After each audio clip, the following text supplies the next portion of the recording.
Please be seated.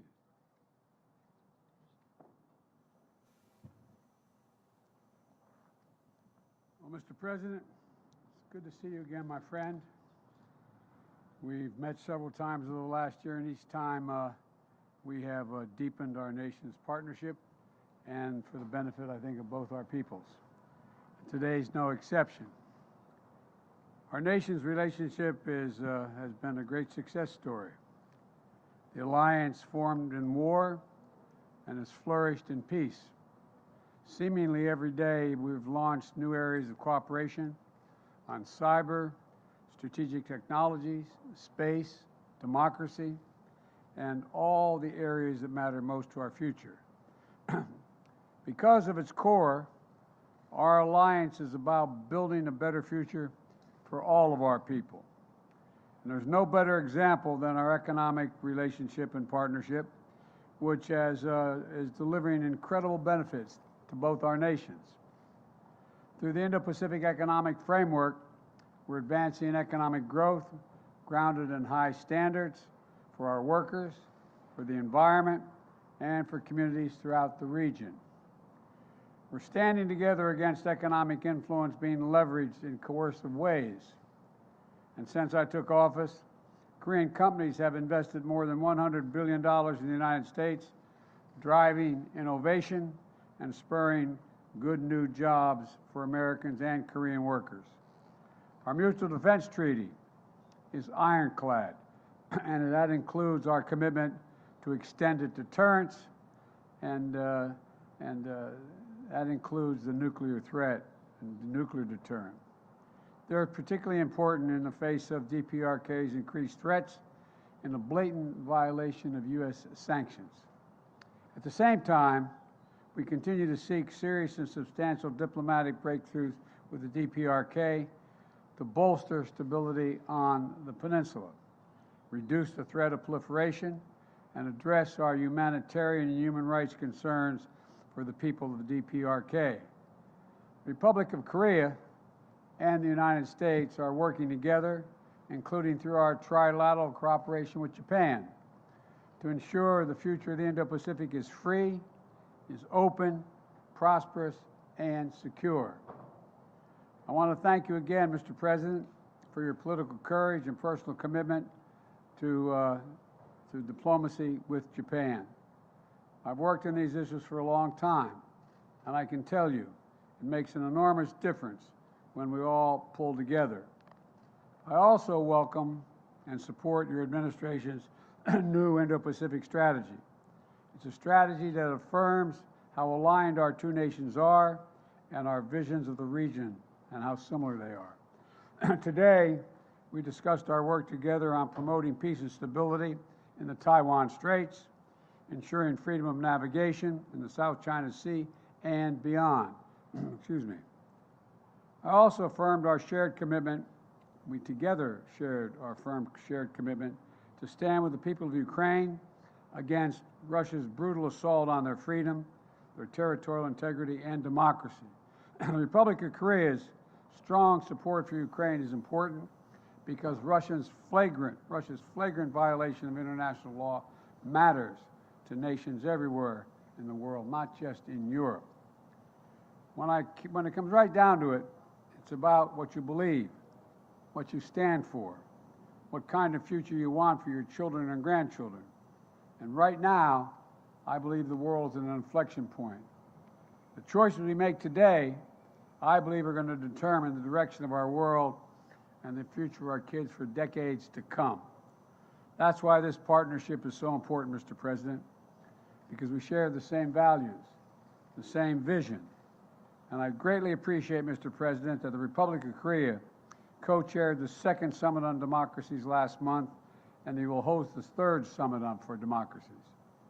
We both understand that our democracies and our people are our greatest source of strength, and working together, they make our nation stronger and more effective. From tracking the climate crisis and strengthening our effort to fight it, and strengthening global health, no two countries are better suited to meet the challenges ahead than the Republic of Korea and the United States. I want to thank you again, Mr. President. for your friendship, your partnership, and all you've done to help build a future of shared strength and success. The floor is yours, Mr. President.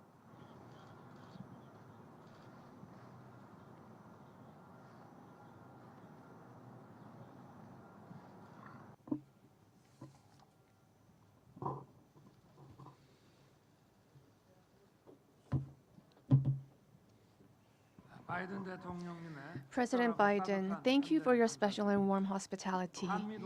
I am very pleased to be making a state visit to the United States during this meaningful year that marks the 70th anniversary of the ROK-US alliance. Our two countries have overcome challenges and crises during the past 70 years based on the deep roots of freedom and democracy, building a value alliance that is strong, resilient, and sustainable. We are now being threatened by an unprecedented polycrisis. The ROK-US alliance is jointly overcoming this crisis, also coming from North Korea, as a righteous alliance that contributes to world peace and prosperity. We will further expand the depth and denotation of the ROK-US Global Comprehensive Strategic Partnership and march forward to the future. Today, President Biden and myself engaged in constructive dialogue to discuss ways to materialize this shared vision. The outcome of our dialogue is well outlined in the joint statement adopted today. The first key outcome is extended deterrence. Sustainable peace on the Korean Peninsula does not happen automatically. Our two leaders have decided to significantly strengthen extended deterrence of our two countries against North Korea's nuclear and missile threats so that we can achieve peace through the superiority of overwhelming forces and not a false peace based on the goodwill of the other side. Such a will and commitment is captured in the Washington Declaration. President Biden has reaffirmed his ironclad commitment to extended deterrence towards the Republic of Korea.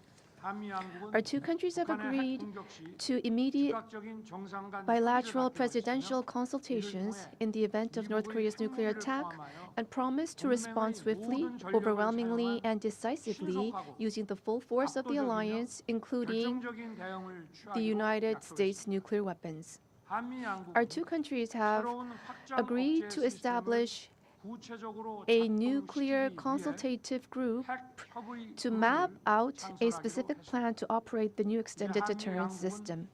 Now, our two countries will share information on nuclear and strategic weapon operations plans in response to North Korea's provocations and have regular consultations on ways to plan and execute joint operations that combine Korea's state-of-the-art conventional forces with the U.S.'s nuclear capabilities, the results of which will be reported to the leaders of our two countries on a regular basis.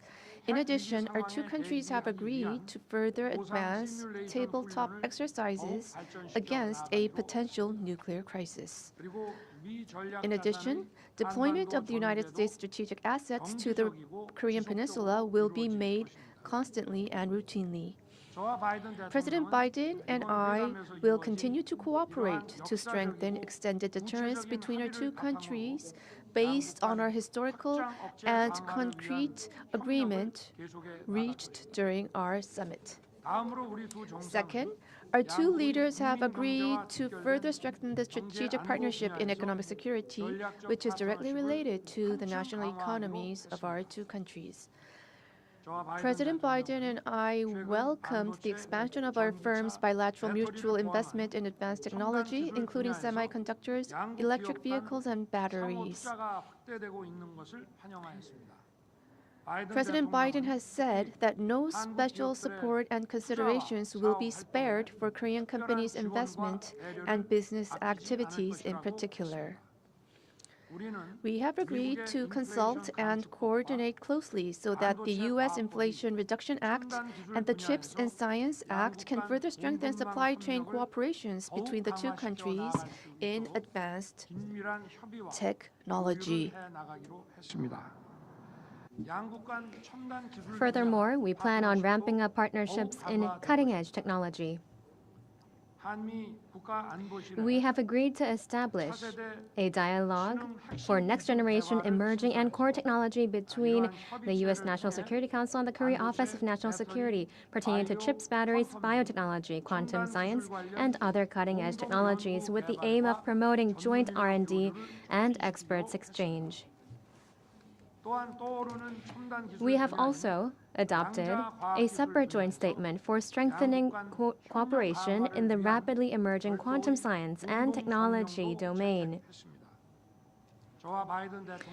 President Biden and I have also agreed to get the ball rolling on discussions about expanding our alliance into cyber and space by applying the Mutual Defense Treaty in cyberspace and space as well. We have also agreed that the strategic cybersecurity cooperation framework adopted this time around will serve as the foundation on which we address cyber threats together and boost cooperation in information sharing, collection, and analysis. Space is another area that shows great promise for cooperation between our two countries. During my time here, I was able to visit the NASA Goddard Space Center. President Biden welcomed the establishment of CASA, and we have agreed to promote cooperation between CASA and NASA.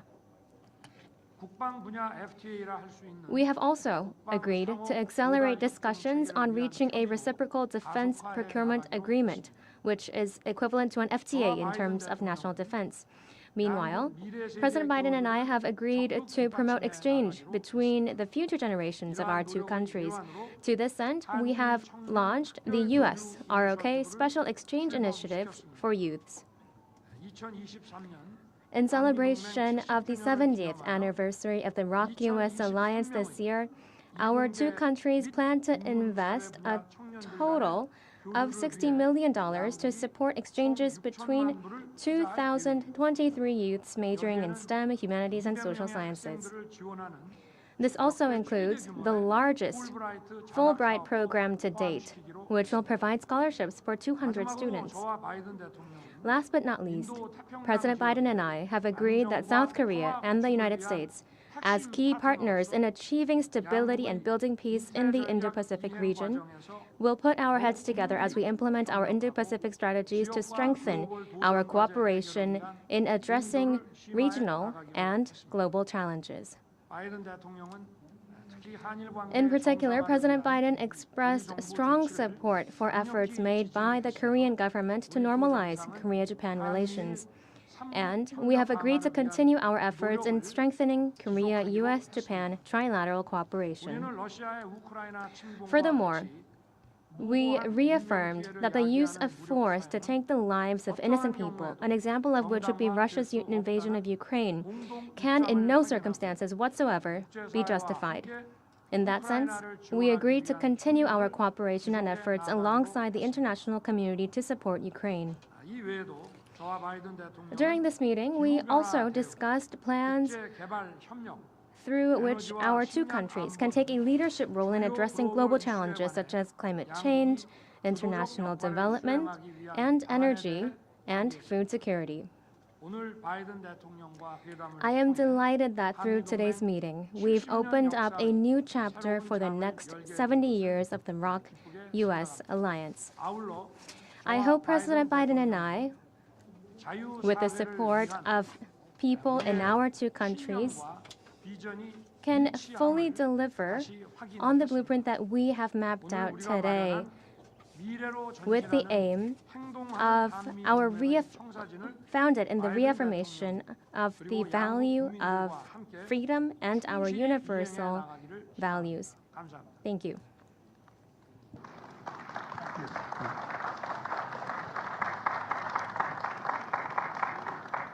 Now we're going to take some questions. The first question is from Courtney of the Los Angeles Times. Thank you, Mr. President. Your top economic priority has been to build up U.S. domestic manufacturing in competition with China. But your rules against expanding chip manufacturing in China is hurting South Korean companies that rely heavily on Beijing. Are you damaging a key ally in the competition with China to help your domestic politics ahead of the election? And one for President Yoon. There have been concerns since last year that North Korea will soon be conducting its 7th nuclear test amid growing domestic support in your country for your own nuclear weapons. Meanwhile, Russia has suggested it could send its latest weapons to North Korea if South Korea sends lethal aid to Ukraine. How do you seek to manage the North Korea risk amid obligations to Ukraine and NATO? Thank you.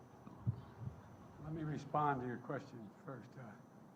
My desire to increase U.S. manufacturing and jobs in America is not about China. I'm not concerned about China. Remember, America invented the semiconductor. We invented it. We used to have 40% of the market.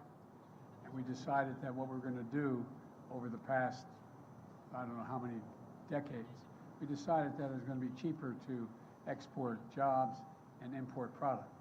And along came the pandemic. And the pandemic taught us that we used to have, as I said, 40% of the market just some years ago. Now it's down to 10%.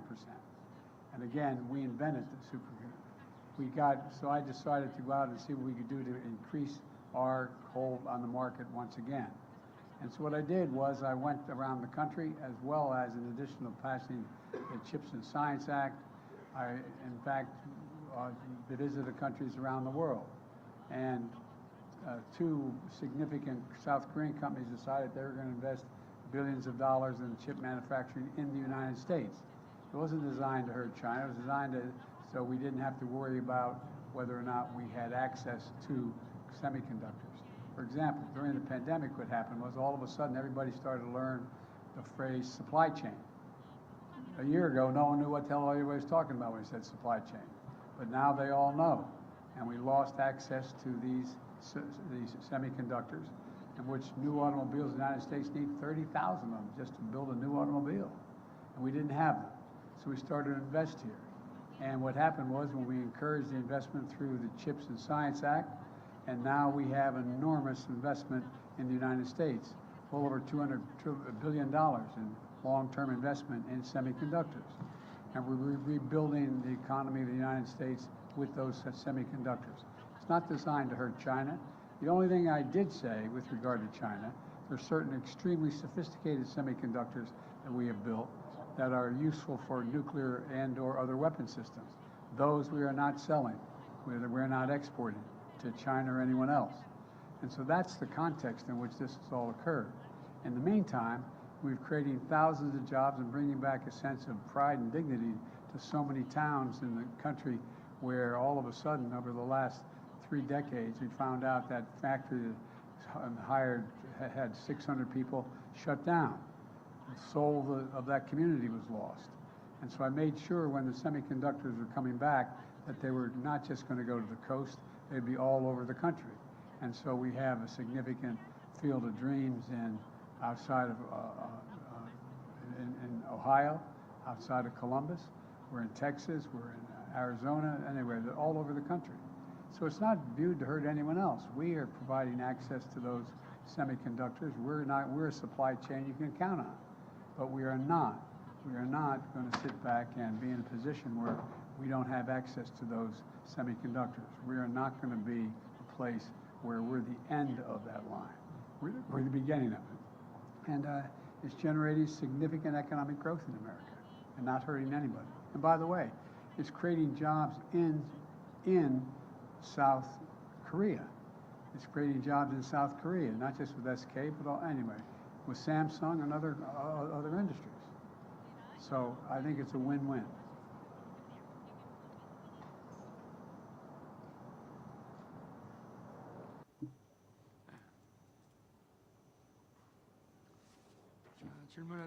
With regard to your question, let me provide my answer. Korea and the U.S., based on its Washington Declaration, our 2 countries have agreed to strengthen extended deterrence, and the implementation level is different from the past. First of all, we have an NCG, Nuclear Consultative Group, that has been launched that will implement discussions and actions, and we will hold regular meetings and consultations under NCG. We will share information on mutual nuclear assets and intelligence, and we will jointly plan responses and also jointly plan exercises and drills and implementation plans. So all of these will be strengthened and specified under the Nuclear Consultative Group. We want to customize our response against North Korea's nuclear threat based on extended deterrence. And in the process of achieving this goal, any concerns that Koreans may have against North Korean nuclear weapons will be relieved, I believe. If nuclear weapons are used, our two countries will strengthen our response in a swift manner.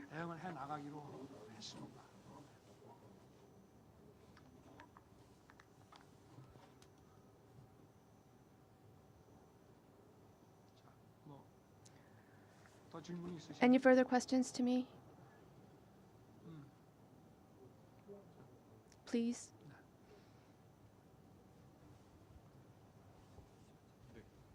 네, 안녕하세요. 저 MBN의 원중희 기자라고 합니다. Reporter 저도 양국 Won from 대통령 두 분께 Won 질문을 한 가지 드리고 NTN. 싶은데요. I have two 답변 questions 지금 주셨지만 for 확장제 you. 관련해서 With regard to 이번에 extended 한미 핵 협의 deterrence, 그룹이 좀 구성됐을 때 the 한국이 좀 NCG 구체적으로 that has been 어떻게 여기 formed, 작동하는지에 대해서 좀 여쭤보고 싶습니다. how will 이를테면 Korea 핵무기 function 탑재가 under 가능한 미 NCG? 전략자산 운용에 Any kind 한국이 좀 of 어떤 식으로 관여하게 되는지 이런 부분 nuclear 설명 equipped 가능하시면 좀 nuclear 부탁드리고요. assets will 관련해서 be in 바이든 function. 대통령께 여쭤보고 싶은 것은 And to President 오늘 발표 보면 Biden, 한국은 이제 NPT 체제를 유지하면서 Korea is to 확장 억제를 maintain the 강화하는 NPT 방식을 and it is to 채택을 strengthen 했는데요. extended 그렇게 deterrence, 보시기에 correct? 이 정도면 So, 북핵 위협에 based on your 대해서 view, 한국 do you 국민들이 think this 느끼기에 is enough 안심할 만한 to guard 수준이라고 Korea against the 판단하시는지 North Korean nuclear 여쭤보고 threat? 싶습니다. Thank you very much. 핵 협의 그룹의 활동에 대해서는 Well, let me address your question about the activities of the NCG. We are going to be sharing information and we are going to be acting jointly. That is the key. I can't talk to the specifics right now about what type of information and what type of specific activities we will be conducting. But however, under the nuclear umbrella, our extended deterrence was a lot lower. So right now, it's an unprecedented expansion and strengthening of the extended deterrence strategy under the Washington Declaration, which will create the NCG. The implementation and the response at this level has never thus far been this strong. So this is a new level of extended deterrence, much stronger, that I can say with confidence.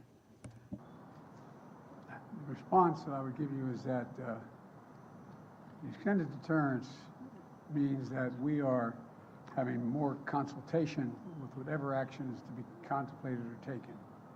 And we made it really very, very clear. The ROK has repeatedly confirmed its commitment to the Non-Proliferation Treaty. And the Washington Declaration is a prudent step to reinforce extended deterrence and respond to advancing DPRK nuclear threat. Look, a nuclear attack by North Korea against the United States or its allies or partisans or partners is unacceptable and will result in the end of whatever regime were to take such an action. And it's about strengthening deterrence in response to DPRK's escalatory behavior and to deal in complete consultation. And, you know, the idea that I have absolute authority as Commander-in-Chief and the sole authority to use a nuclear weapon, but, you know, what the declaration means is that we're going to make every effort to consult with our allies when it's appropriate, if any action is so called for. Certainly, we talked about this and some other things today, but the bottom line here is there's even closer cooperation, closer consultation, and we're not going to be stationing nuclear weapons on the peninsula, but We will have visits to ports visits of nuclear submarines and things like that. We are not walking away from that.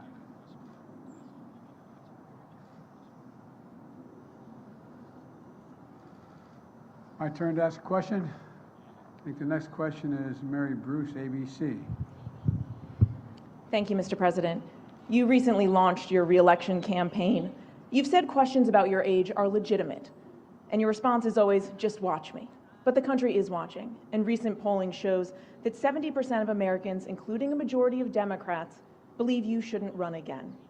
What do you say to them? What do you say to those Americans who are watching and aren't convinced?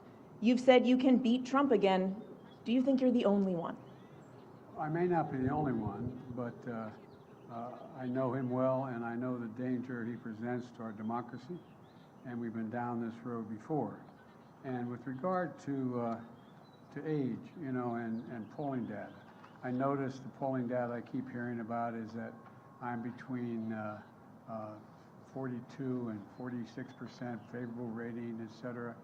And but everybody running for re-election in this time has been in the same position. There's nothing new about that. You're making it sound like Biden's really underwater.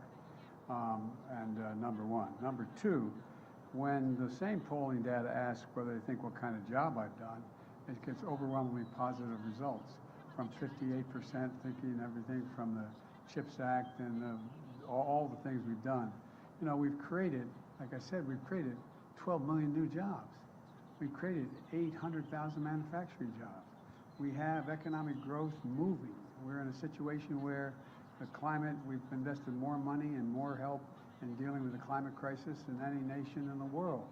And so things are moving. And the reason I'm running again is there's a job to finish. The other thing is that, look, you know, think about what I inherited when I got elected. I inherited a nation in overwhelming debt at the time, number one, in the hole for the 4 years that he was president.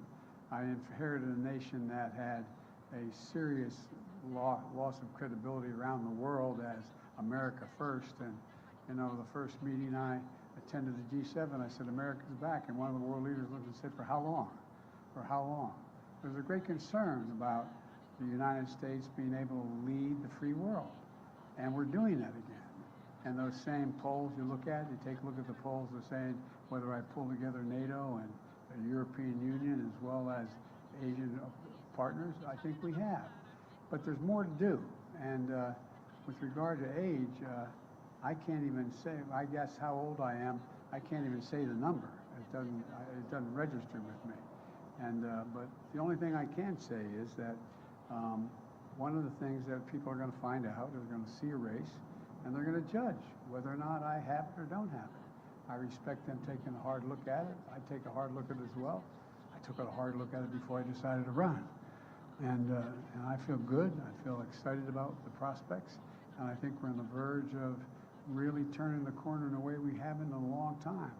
I know you're tired of hearing me say we're at an inflection point. Well, we really are. What happens in the next 2, 3, 4 years is going to determine what the next 3, 4 decades look like. And I have never been more optimistic in my life about the possibilities of the United States. To be clear, though, you just said, I know him well. Did Donald Trump's decision to run affect yours? Would you be running if he wasn't? Yeah, I think I still would be running if he wasn't. I do know him well. He's not hard to know, as you know. You know him well, too. The question is whether or not, look, there's more to finish the job. We have an opportunity to put ourselves in a position where we are economically and politically secure for a long time. Look, we continue to have, and now you don't like me hear me saying it, there's still a contest between autocracies and democracies. And we're the leading democracy in the world. And it's something I know a fair amount about, something I care about, and something that I have found a willingness of an awful lot of our allies and friends to follow. So I think that, you know, we have to finish the job, nail it down.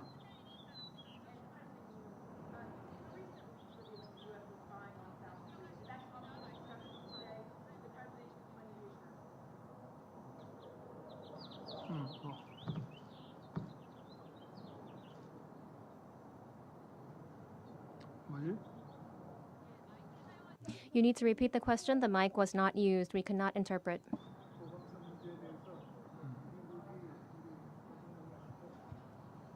They need to repeat the question. Please use the microphone. We cannot provide interpretation if you do not use the microphone. Microphone. My apologies. Thank you. Microphone. Did the recent leaks revealing that the U.S. was spying on South Korea come up at all in your discussions? And did President Biden provide you any assurances?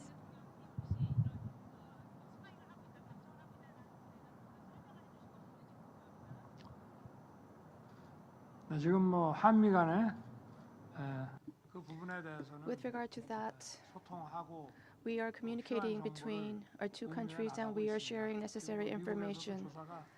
I believe that investigation is underway in the United States. So 다양하고 이런 복잡한 various and complex variables are always in play. We need time to wait for the investigation results by the United States, and we plan to continue to communicate on the matter.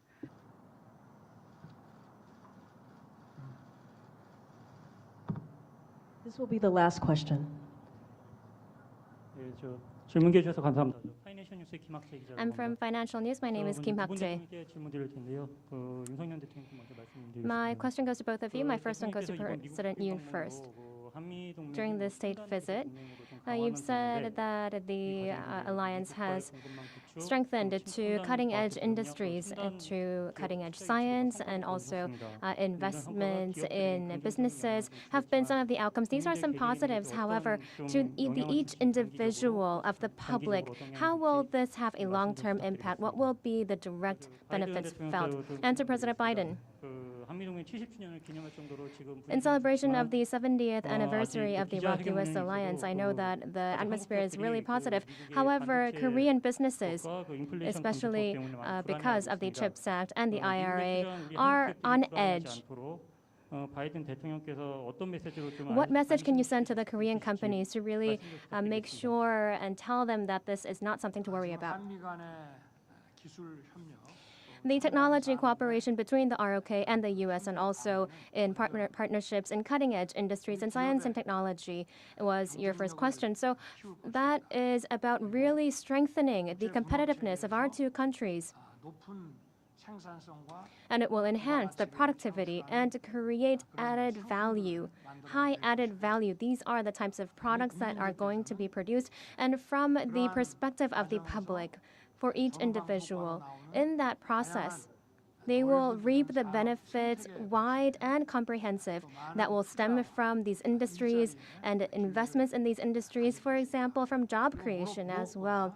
And above all, the future generations will be given the determination and will to take on new challenges and embrace opportunities in our industry so that they can continue to prosper and grow and become more abundant in the future. The reassurance is that it's overwhelmingly in our interest for Korea to do well. No, it is. It's very much in America's interest that Korea do well in the Pacific, very well, because they are one of our most valued partners. And so I think the combination of growing democracies and the democratic institutions as well as their economies is overwhelming in the benefit of the United States, whether it is in South Korea or it's in Australia, in the deep South Pacific. And so I think that there's a reason, overwhelming reason. Plus, in addition to that, we're increasing the number of student exchanges, access to more information between our folks, educating our people, as well as we're going to be cooperating in everything from space to technology to medicine. And so there's so many opportunities we have. And I don't think at least we don't, and I don't think so far, most of the South Korean companies believe that there's somehow a U.S. effort to slow them down, prevent their growth, or anything like that. We'd like to see them grow. And I mean that sincerely. It's overwhelming in the U.S. interest for South Korea to do very well economically. It's overwhelming in our interest because it has, and then lastly, I think we underestimate the example that South Korea sets. Here you have a nation that is significant, but is not a nation of 200,000, 300,000, 400,000 people making the kind of changes it's making. it gives other smaller nations hope to believe that if they have democratic institutions and commitment and impact on industries that in fact are the cutting edge industries, new sciences and technology, including AI and other things, that there's a future for them. And I think that's what this is about. And so we view South Korea's economic growth as a benefit to the United States as well as freedom around the world. Thank you all so very much. Appreciate it. Distinguished guests, please remain in your seats until the official delegations have departed.